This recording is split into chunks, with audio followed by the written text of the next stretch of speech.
masaya ka na kung nasan ka ngayon. And hindi na ulit natin masasaktan ng isa't isa kasi I guess totoong pinalayan na natin ng isa't isa. Hindi na natin ng isa't isa. Hi. So, good evening. What's your name? My name is JP. JP. Ilan taon ka na mag-abroad? Well, 12 years. 12 years. Okay. Well, na-in love in a sense na, you know, in love ka with your surroundings, with this community that I am currently with my career, with my family, with my religion, with everything. Yan, in love tayo every day.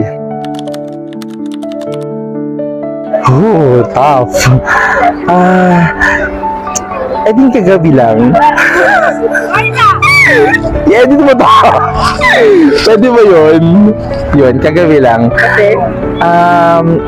Nilet go na kasi natin yung mga dapat yung matagal na dapat nilet go. Ano lang, you know, blinded ka lang sa mga doon sa thought na baka pwede pa or baka kaya pa, pero hindi na talaga. Kaya kagabi parang, you know, na-let go na natin ang lahat. So I think that's good for me na finally pinutol ko na yung any form of communication na meron ako doon sa tao na yun. Siguro yung kapag hindi mo na kino-question yung sarili mo din, kung yung nararamdaman mo everyday is just because gusto mo lang makasama yung tao.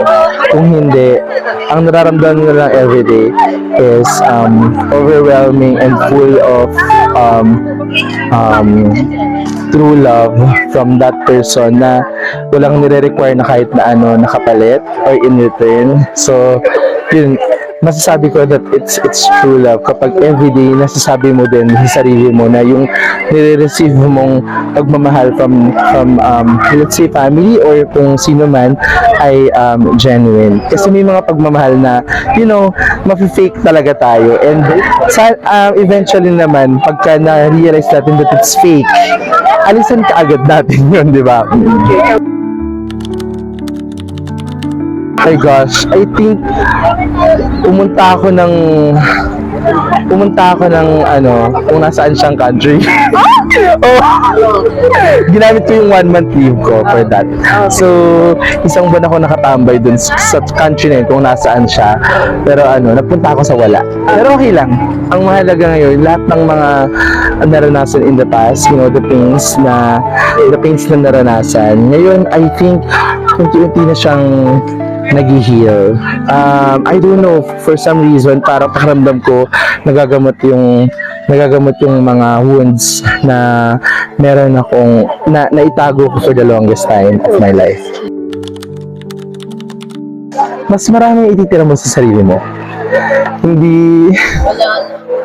Hindi yung umikot na yung buong mundo dun sa tao.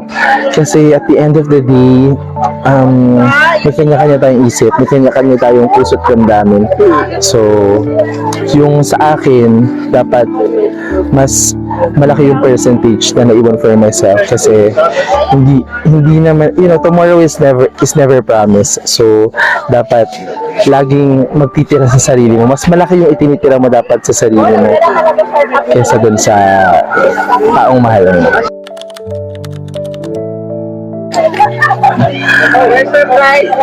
I'm sure masaya ka na kung nasan ka ngayon, and hindi na ulit natin masasaktan ng isa't isa kasi I guess totoong pinalayan na natin ng isa't isa.